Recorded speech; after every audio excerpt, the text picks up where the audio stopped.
Hello and welcome to episode 154 of Glitch Report. My name is GnittWitt. Thank you so much for stopping by, saying hi, kicking it with me today on the stream. If you're over at twitch.tv.com/GnittWitt, you know that it is the show of shows, the stream of dreams, and everything in between. But you can also find everything that I do over at my Linktree. That is linktree.com/GnittWitt, GnittWitt. I am on Twitch. I am on Threads, Instagram, Blue Sky, TikTok, and YouTube. So make sure to go over there, see what I'm doing, see what's happening, what I'm all about. And I'll be honest, what I'm all about is making claims to play more video games for the show than I ended up doing. Last week, I felt like, I really want to get back to catching up on some games. Donkey Kong, Bonanza, and all of this other stuff. And Spider-Man 2, I still haven't finished that on PC. And unfortunately, not a lot of that ended up happening. It's just a scenario where I've been busy. I did not have time to catch up on as many games as I would like. I played some games, and we'll talk about them, but you'll notice a theme with these games of like games I can just kind of jump into without commitment and, do my thing, get out and stuff like that. So I'm really hoping that I can come back to you on a later episode and tell you that I have played through Donkey Kong Bonanza, played through something like Spider-Man 2, but that has not happened yet. And to be honest, we're recording this podcast over an hour late from when we're supposed to do it, because I had a late night last night, and part of that was trying to catch up on Gamescom, and then I couldn't even catch up on all the things that happened at Gamescom before I damn near passed out and went to bed. So then I woke up and late, because I was up late, and still tried to catch up on Gamescom news. And I gotta be honest, I did not love the Summer Game Fest presentation from earlier this year. And when that, event was over, I thought to myself, not the event, like the actual showcase, like there are always cool things happening kind of around the fringes, or maybe slightly to the left or right of the main presentation that happens at something like Summer Game Fest. And my understanding is that Gamescom is no exception, especially for international audiences. Maybe you get a slightly different flavor of indie games showcase there and stuff like that. But coming out of the Summer Game Fest showcase presented by everyone's favorite Canadian, Jeff Keighley, I just kind of thought to myself, I just wasn't crazy about what they had to show. A lot of the things that were surprises were not nearly as surprising as people thought they were going to be, leaked ahead of time, all that stuff. So I kind of went into Gamescom being like, well, I really don't know what to expect, but hopefully this is more interesting to some degree than what the Summer Game Fest showcase was. And we'll cover like everything announced, and we'll do all of that stuff. But in my humble opinion, the Gamescom Opening Night Live showcase brought to you by Jeff Keighley, tepid, just not really connecting with me. Now, there is this part of me that wants to acknowledge that, like, I represent a small taste and subset of interests within the larger gaming community, right? Like, sometimes I'll see a game and be like, I didn't know this was one of the top 5 most popular games in the world, right? From an international audience perspective. Or, I'll look at a game and be like, boy, this genre just really does nothing for me, but it seems to be incredibly popular. And like, I'm not trying to, put negativity towards, a feeling that like these showcases are not, catering to me and my interests. Like, I am but a small drop in the water of an ocean that is people's tastes in games and all of that stuff, right? So as we get into it, like, keep in mind that even I am trying to kind of wrestle with like, what is being catered to me, what isn't, and could I be more open-minded to some of the stuff being presented in terms of maybe finding my next favorite game or next great game from something that I was not expecting. One thing that we were expecting was Call of Duty Black Ops 7, which was shown off. I believe it kicked off the presentation at the Summer Game Fest. The way that I was going to do this in order of the presentation, unfortunately, that is not how this IGN article has it. So I will most likely be going through this slightly out of order from how it was actually shown at Gamescom. So I mentioned Call of Duty, it opened up the show, but really we're going to go in order of this IGN article just for my sake. The last thing that was shown, the big oh, it's a surprise reveal, was the new game from the Black Myth Wukong developers. It is set in the same franchise. It's a sequel to Black Myth Wukong. This game is called Black Myth Zong Qi. I hope to never butcher that game again because I do not want to offend or upset people. But Black Myth Zong Qi, and Zong Qi was a figure in Chinese mythology who fought evil beings and commanded 80,000 demons. There's going to be a tiger in the game, and it is still very early in development, no release date yet, but that was just like a little teaser. This is like the equivalent of something like an Elder Scrolls 6 trailer, but hopefully that game comes out sooner rather than later. I know a lot of folks would be very happy for a new Black Myth game. They also showed off more Resident Evil Requiem, a deep dive into Grace Ashcroft, the new protagonist of the game. I will say this, very dark. There was some tonal stuff that was pretty gnarly in a Resident Evil Requiem, but I really admire a game that says, hey, we're going to give you a flashlight and you are going to use that flashlight, because it is dark as hell in that game. In the trailer, I believe it was mostly from the first person perspective, but they did say that you can play Requiem in third person or first person if you desire. I think me personally, I would rather do the first person perspective because I found that to be way more potent and more effective in Resident Evil 7 and 8. Ghost of Yotei, a Song of Vengeance. They showed off new footage and also announced new DLC. They are going to have the Ghost of Yotei Legends mode. If you don't know, Legends mode was a mode that was added to Ghost of Tsushima, and it was cooperative. It was free co-op DLC. You could play it by yourself or cooperative with other people. And Ghost of Yotei is going to get Ghost of Yotei is going to get a Legends mode just like that in 2026. That game is out soon. Ghost of Yotei is out October 2nd of this year. Ghost of Yotei coming soon. Really looking for that game to eventually make its way to PC.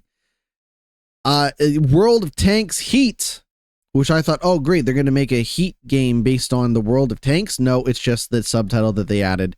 It is a 10v10 multiplayer battle game with customizable tanks, unique combat abilities, and more. It is going to be coming to Steam, PS5, Xbox Series X and S, and you can wishlist it now. They showed off more of John Carpenter's Toxic Commando, a game that I almost forgot was happening because they showed it off at, I think, they announced it at Summer Game Fest last year, and then eventually I just forgot about it. And it turns out that John Carpenter's Toxic Commando is a first-person shooter. You're going to be taking on massive enemy hordes and bosses in a near future where an experimental attempt to harness the power of the Earth core ends in a terrifying disaster. It is first-person shooter. It is cooperative, and it is coming out in early 2026. We now have a rough idea of when the game is coming out. I will say that, and no disrespect to the god, John Carpenter, now that I've seen more of this gameplay, I'm a little less interested in this game. It looks a little B game-esque, a little cheesy. There's something about it where I was like, oh, this seems like maybe a game that you might want to play when it came to Game Pass or something like that. My hope, if anything, if I can have one hope for John Carpenter's Toxic Commando, I want the John Carpenter name to mean something on the title of this game.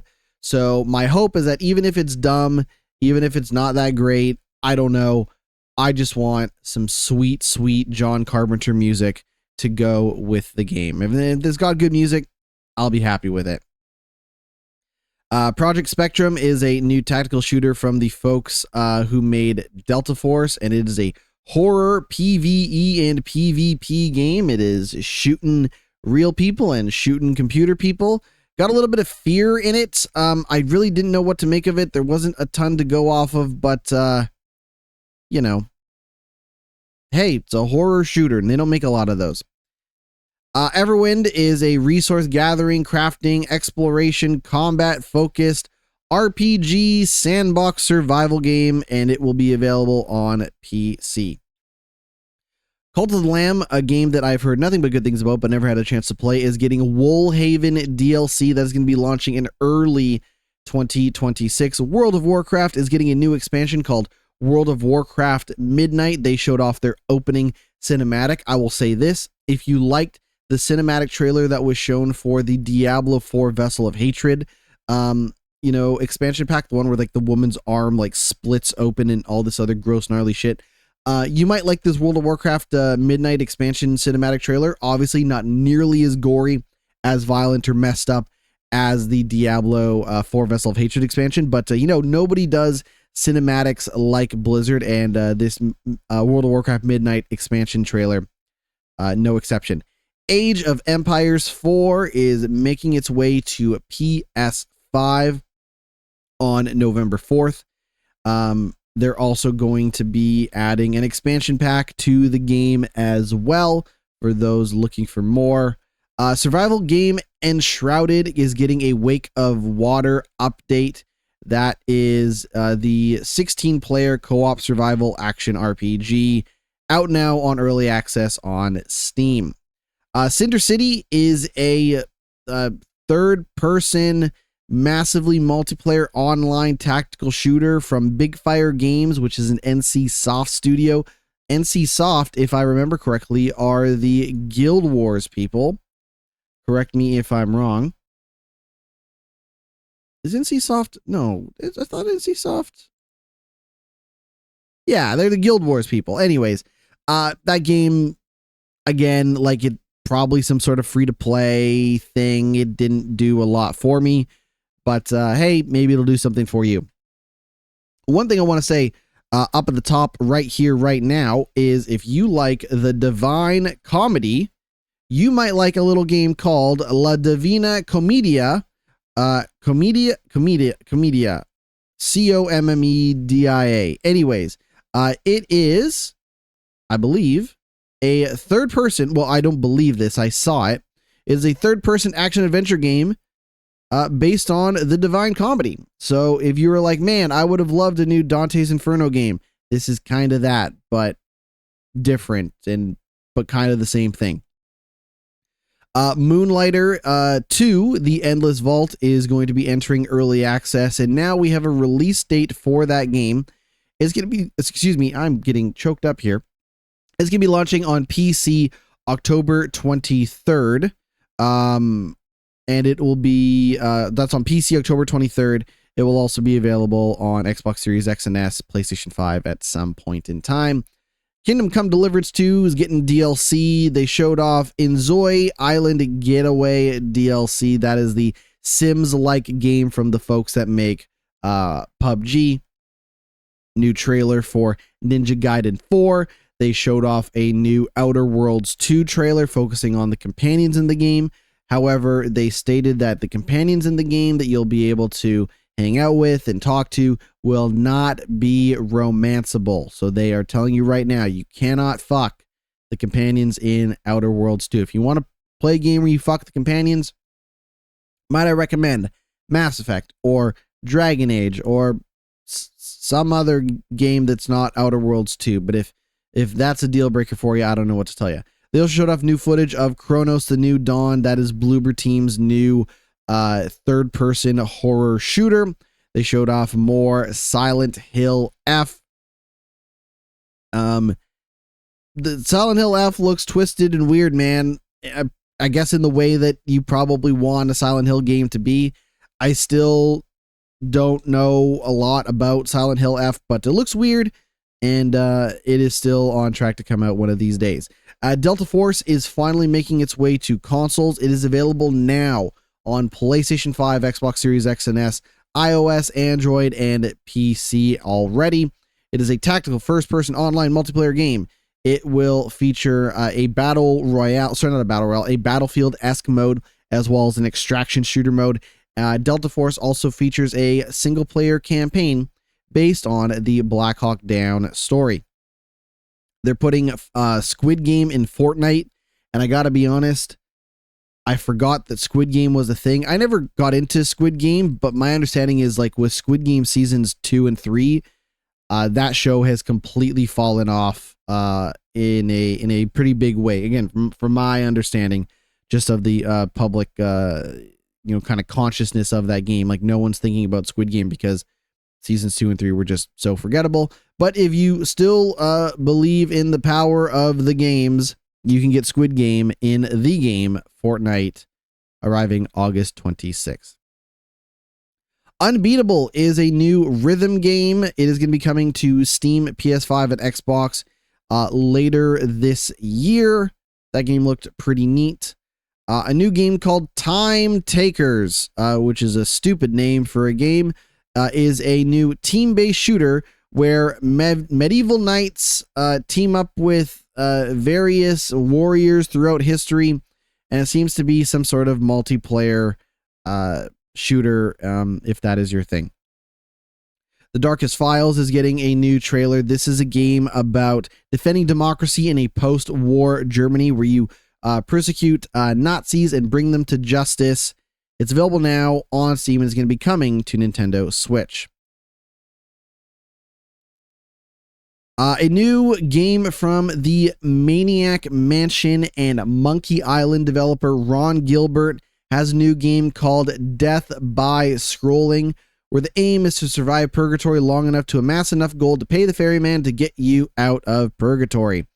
Gilbert has been blogging about the game for a while, and we finally got a chance to see it during the showcase. Whatever's left of the team that made what the hell is it? Disco Elysium, the people that made Disco Elysium, whatever's left of that team, they have come back with a new RPG called Zero Parades. Players will dive into the world of espionage where truth can be stranger than fiction, and you should check out that trailer if that interests you. We have also confirmed that Hollow Knight Silksong will be coming out in 2025. However, we don't know exactly when that date is. They showed off Bubsy.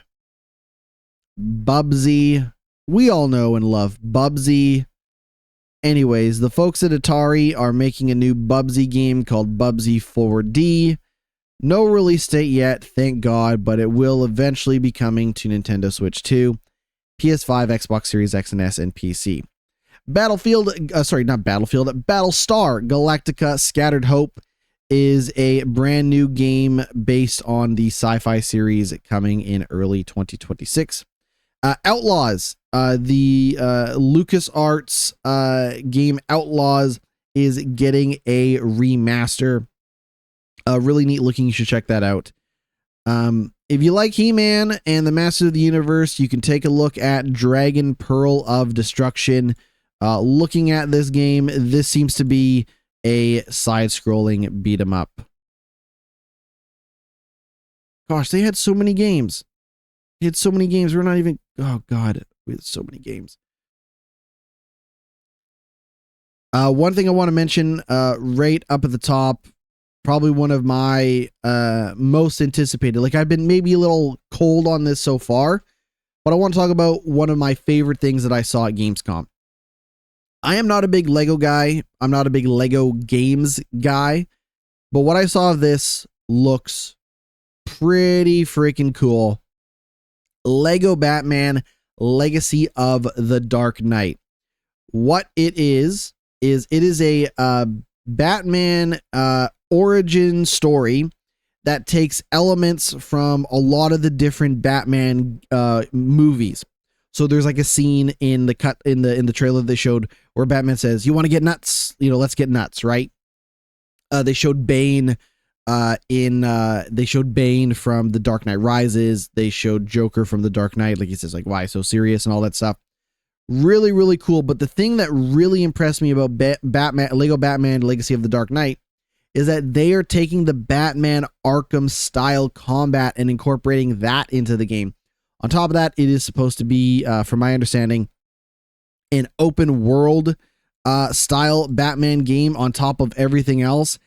It looks pretty rad. I gotta be honest, like, this really blew me away as someone who A, likes Batman, and also B, does not care for the Lego games. This seems like maybe two great tastes that will taste great together. They showed off a little bit of Call of Duty Black Ops 7. I mentioned that up at the top. This was what kicked off the main show. This game looks weird. Like, it's very trippy. It, like, very weird, very surreal. Like, if David Lynch made a Call of Duty game, that's kind of what they showed to some degree. Completely bonkers, and to be honest, like, kind of hard for me to wrap my head around. One of the things that they mentioned is that this the campaign, the single player story mode in Black Ops will be cooperative. You can play with up to 4 people in that game. They also said, and I'm not really crazy about what they said, but they said that there is no difficulty option in Call of Duty Black Ops 7. You will simply play the game, and it'll scale the difficulty based on how many people are in that mode. Which seems really, really weird. They also showed off the round-based zombies mode. The campaign is set to feature 11 missions. Completing all of them will unlock access to the end game activity, which puts up to 32 players in the city of Avalon and tasks them with completing a series of objectives within a strict time limit. Players can bring customized loadouts with them into endgame, but if they die, they lose access to their gear. In addition, for the first time in the franchise, the campaign features shared progression with the multiplayer and zombies mode, allowing players to earn experience and level up their global ranks, weapons, and seasonal battle pass. That is maybe the most interesting thing that I've seen so far in Black Ops 7. Like, I liked Black Ops 6. I thought Black Ops 6 was a good game. I just wasn't necessarily super stoked at the idea of, like, we're just doing Black Ops again. Right now, in fairness, this Black Ops game, Black Ops 7, takes place in the future. They also said that the game started production at the same time, so it's not like they only had a short period of time to turn this around. Black Ops 7 is going to take place in 2035, and will be following the events of the stuff that happened with David Mason in Black Ops 2. There's going to be multiplayer. There's going to be zombies. Endgame sounds interesting, but like I said, I just don't have a lot to go off of just yet from what they showed. It seems like, I don't know.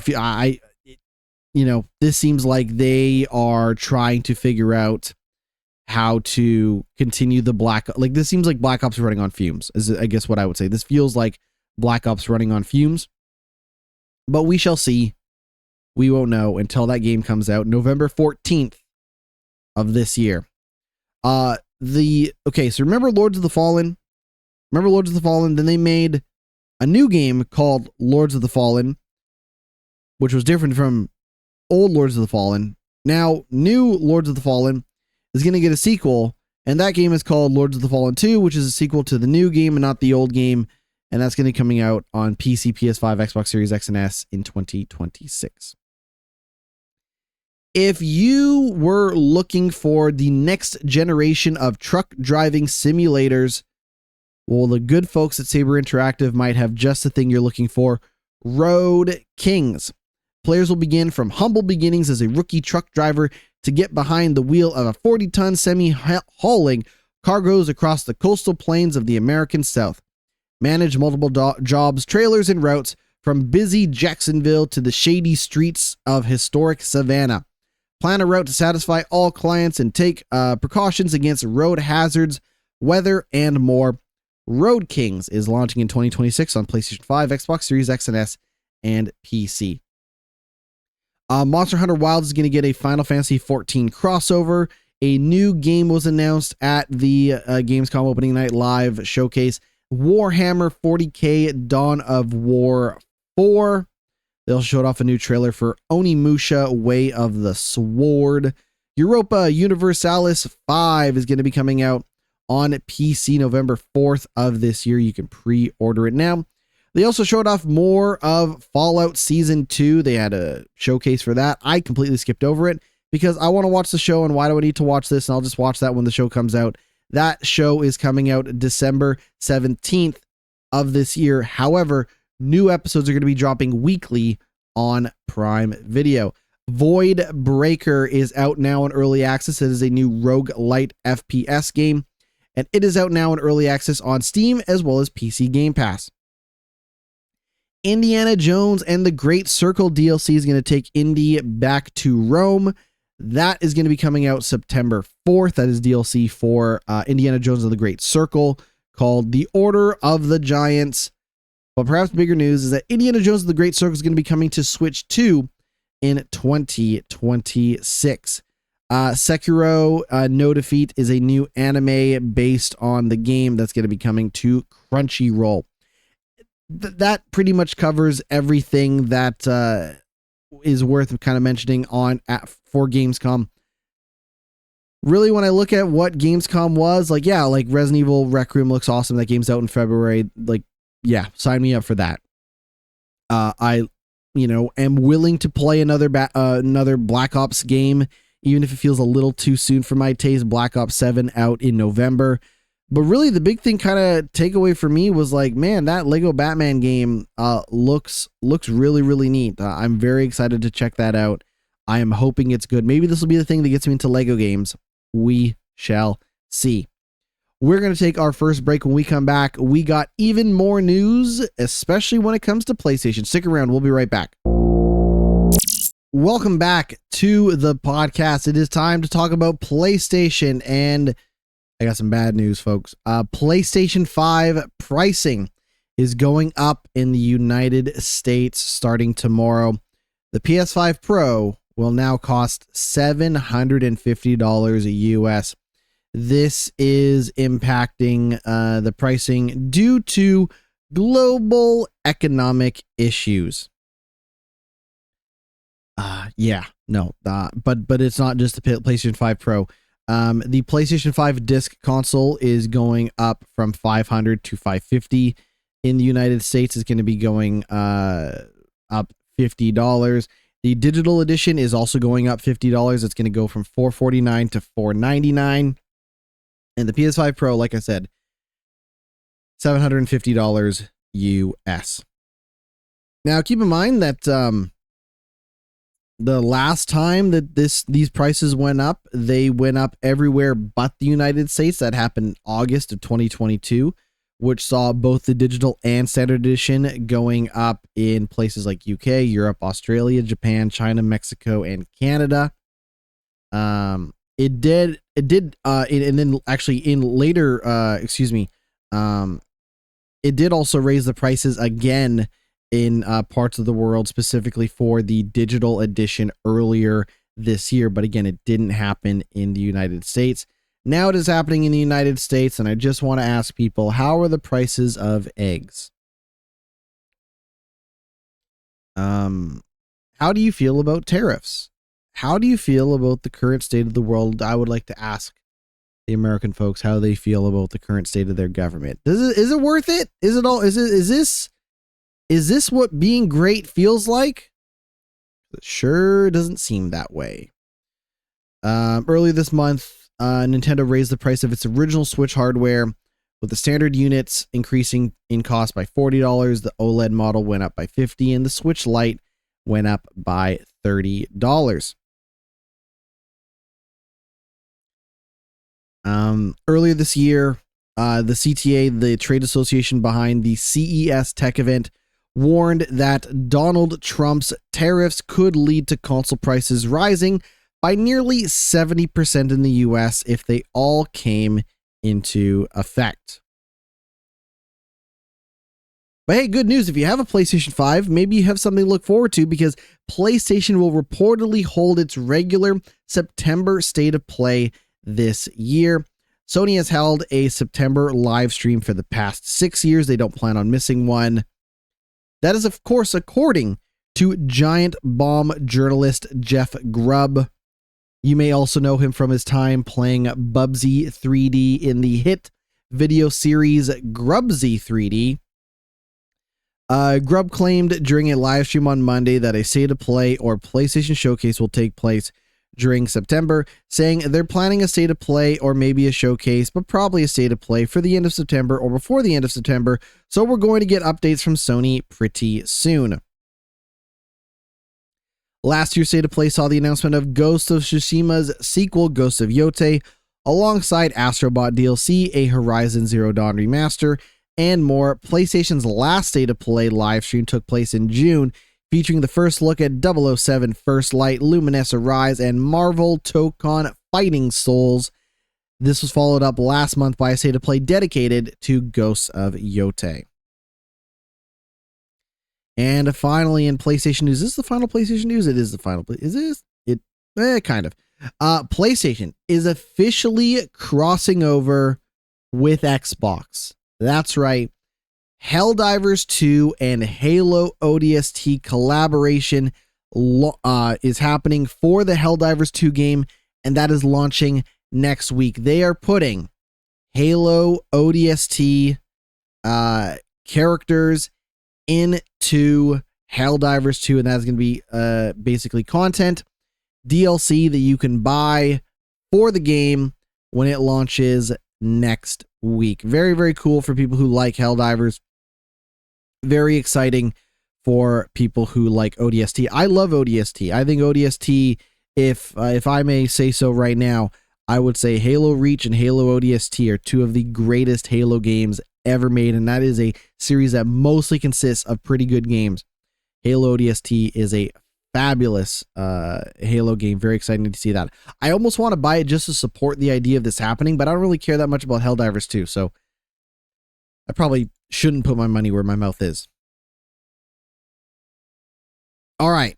Speaking of money and where it's going, Call of Duty Black Ops 7 will reportedly not cost $80. Xbox is still working on what the prices for these games are going to be, but apparently, as of right now, it will not be $80 in the US.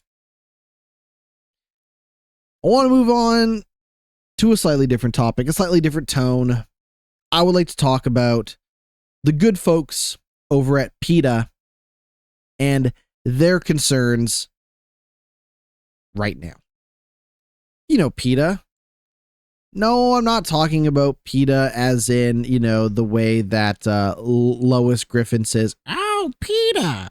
No, that was, God, I'll never do that again. I'm talking about the People for the Ethical Treatment of Animals, the nonprofit organization that is all about,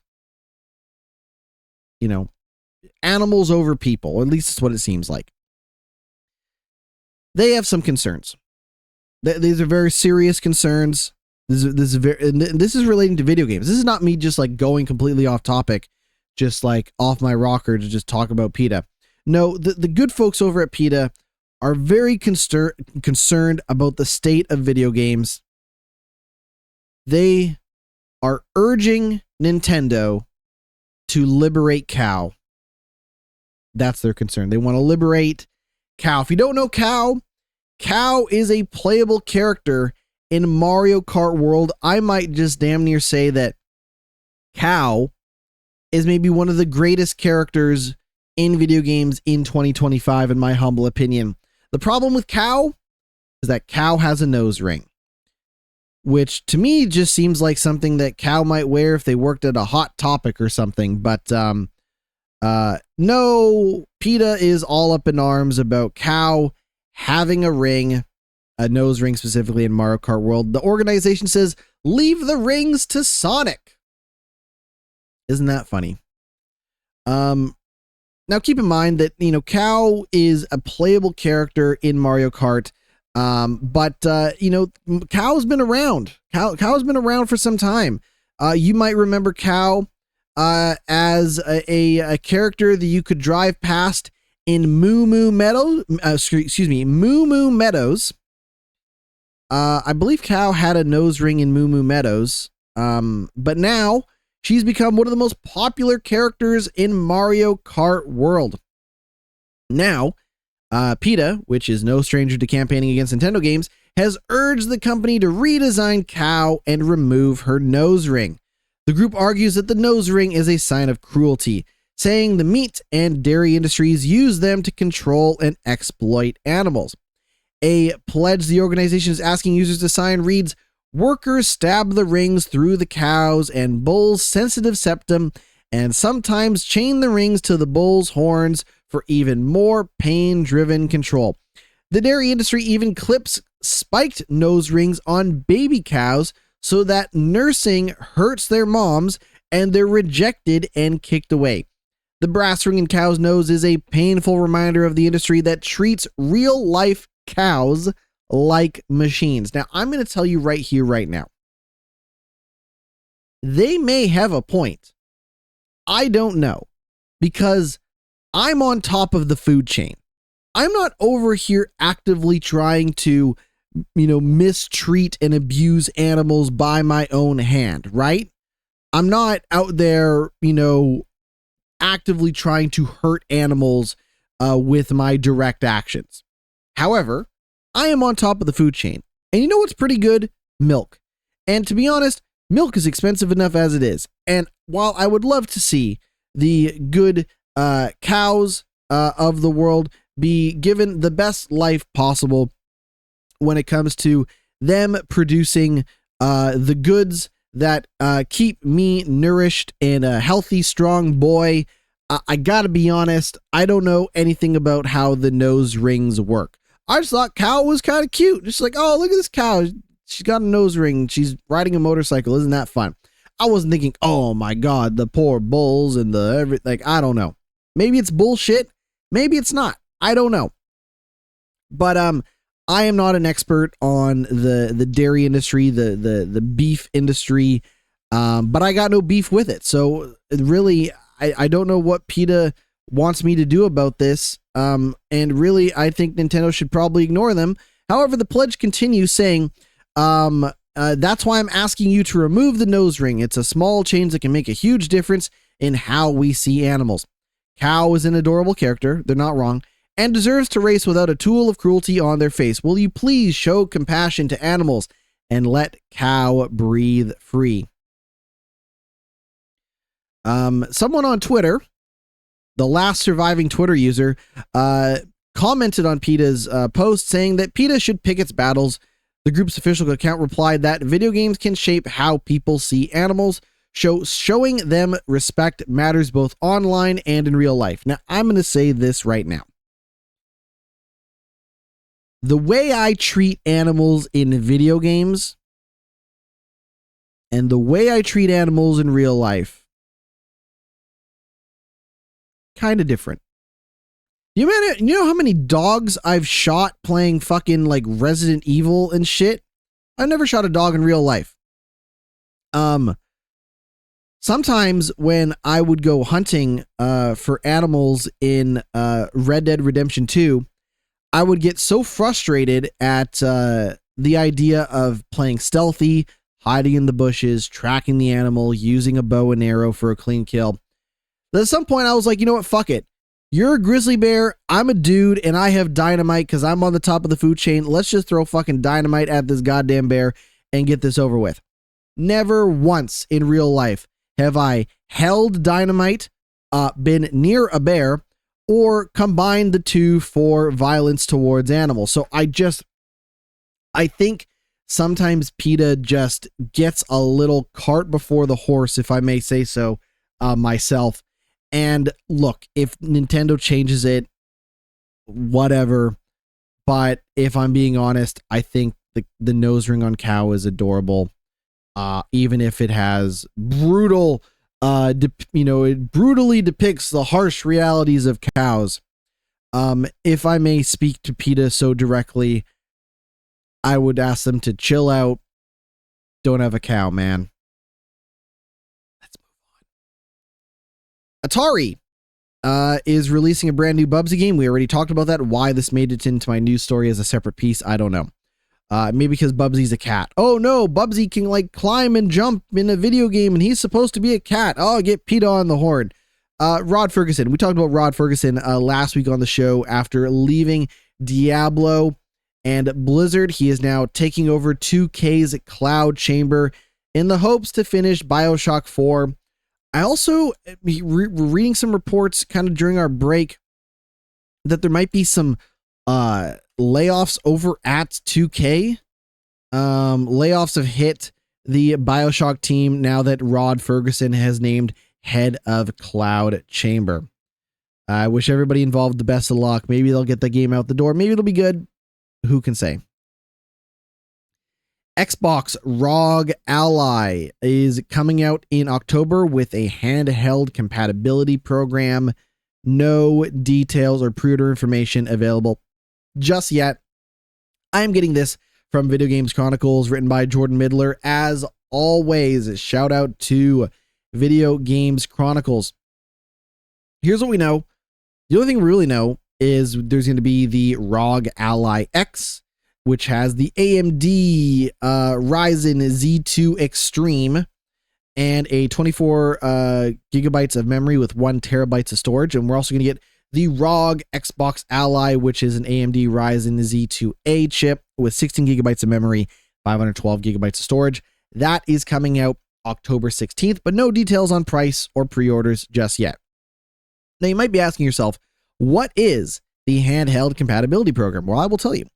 The depictions for each tag for handheld optimization or mostly compatible are as follows. For something to be handheld optimized, it means that this indicates the games are ready to go with default controller inputs, an intuitive text input method, accurate iconography, clear text legibility, and appropriate resolution in full screen mode so you can spend less time adjusting settings and more time defeating that next boss. Mostly compatible means that this indicates games that may have minor in-game settings that you might need to change for optimal handheld experience.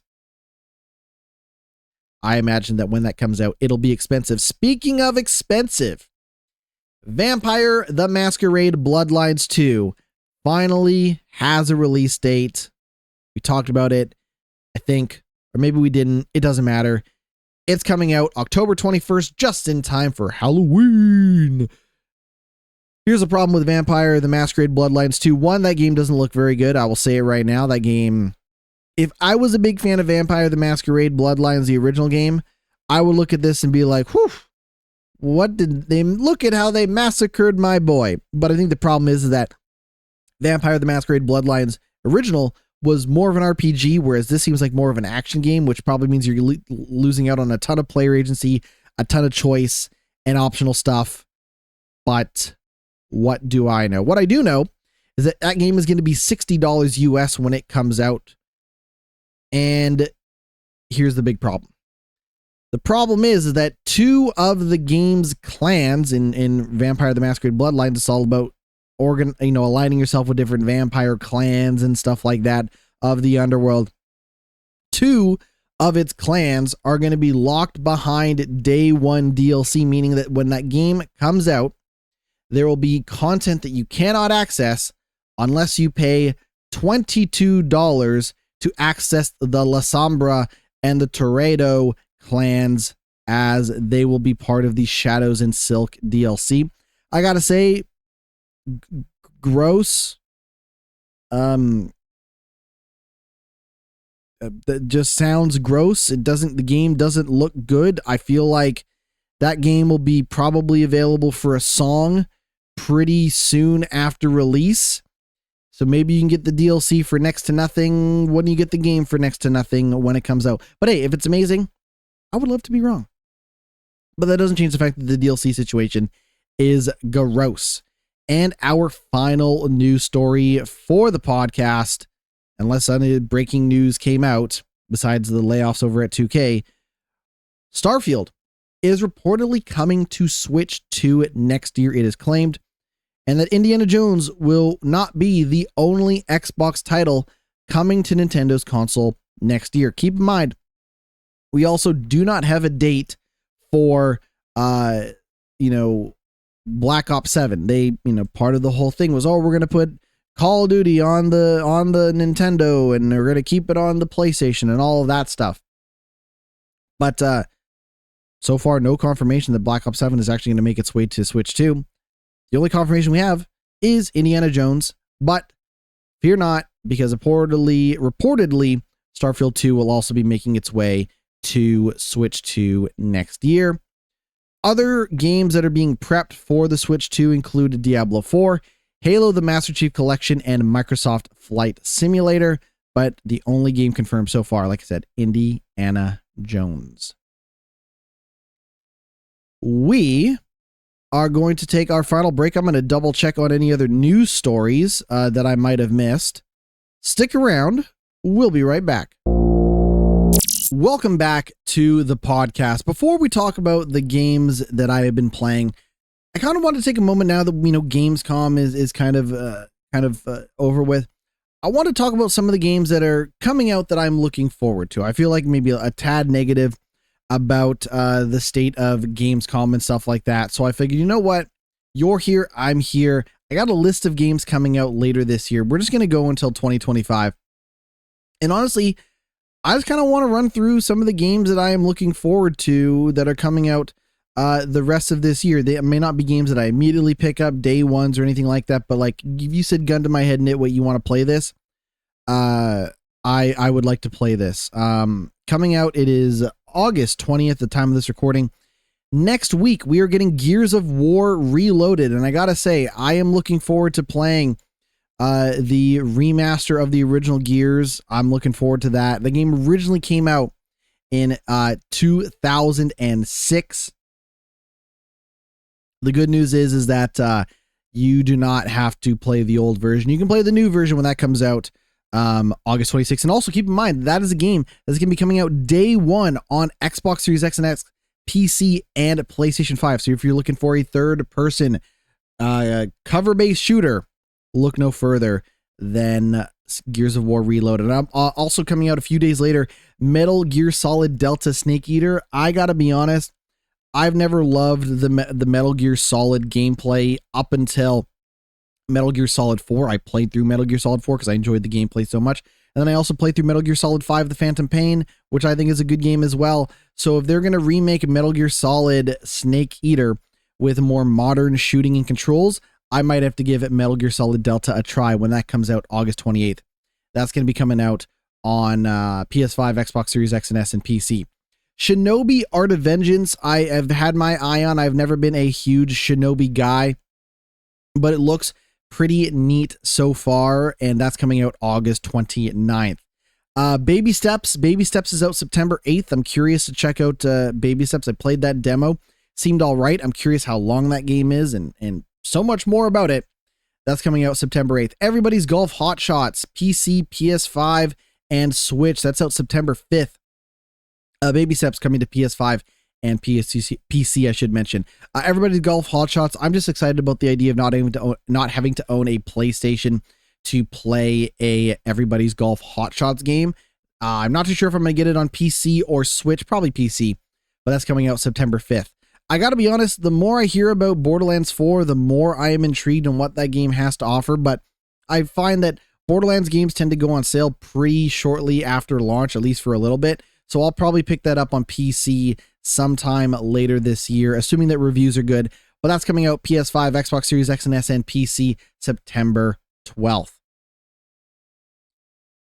What else do we have here? Silent Hill F, that's coming out on PS5 and PC September 25th. probably not for me, but maybe for a lot of other people. I will say what is for me is Final Fantasy Tactics: The Evil Lease Chronicles. That is coming out on PS5, PS4, Xbox Series X and X, Switch 2, Switch 1, PC, September 30th. Very, very excited. Looking forward to that. Battlefield 6, that is out October 10th on PS5, Xbox Series X and S, and PC.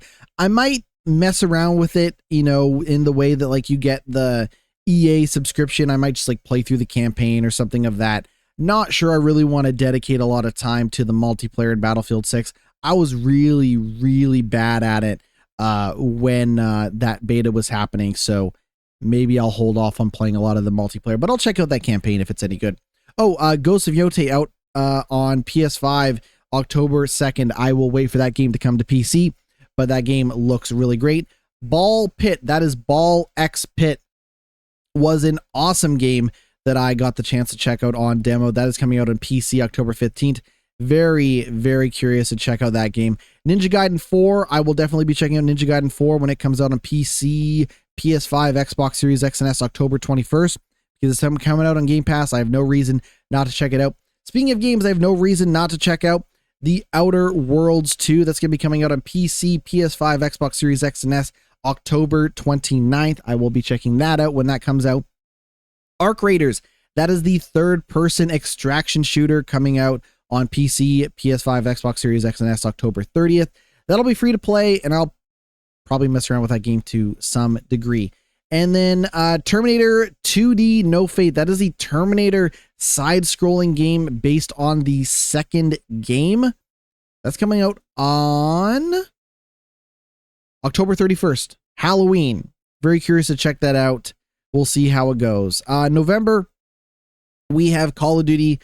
Even though I'm not like blown away by what they've had to show from Call of Duty so far, I will probably still check out that game when it comes out in November. John Carpenter's Toxic Commando, there was a game that was announced that I completely forgot about. It is a remaster of probably my favorite Tales game. Well, it's my favorite Tales game because it's probably the first Tales game I played. I'm talking about a little game called Tales of Xillia, which is getting a remaster. I just want to pull up some details here for the game.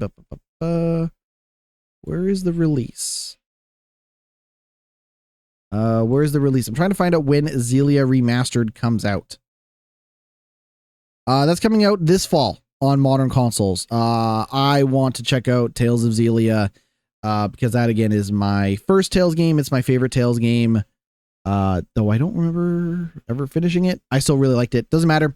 That's coming out on Halloween. I want to check out Tales of Xillia Remastered when that drops on Nintendo Switch, PlayStation 5, Xbox Series X and S, and PC October 31st.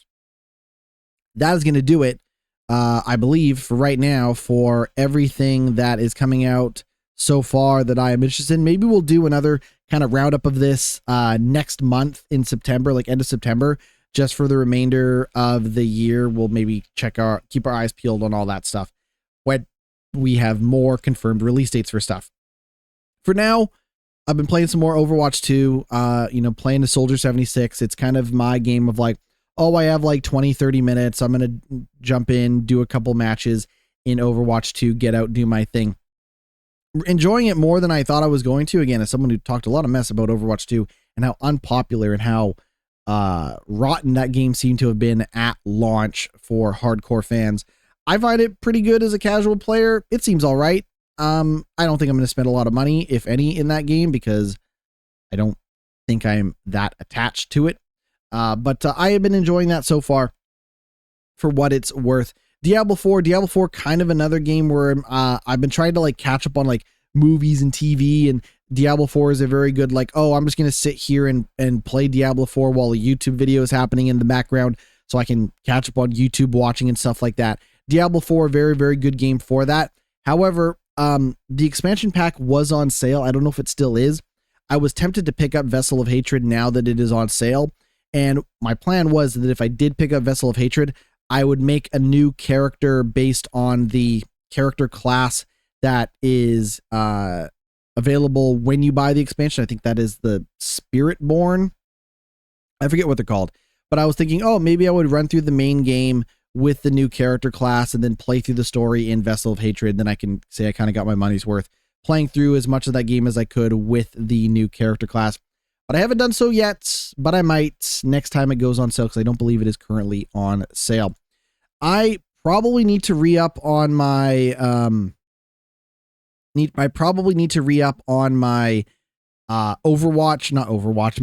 Game Pass, my Game Pass subscription. There have been a ton of games that have come out on Game Pass. I kind of have an itching to go back and play a little bit more Tony Hawk's Pro Skater 3+4 Remastered, plus other games such as Void Breaker have now come out on Game Pass, as well as the Rogue Prince of Persia, so I might check those out when I get the chance. Haven't done so yet because, like I said, I got to resubscribe to my Game Pass subscription, and I haven't done so in a minute. I want to come back and tell you all about like Donkey Kong Bonanza and Marvel Spider-Man 2, and I'm hoping I can do that within the next couple of weeks. I have been crazy busy. It was even hard to catch up on all the gaming news to, come back and talk about it this week. So hopefully I will have more to say on the state of gaming.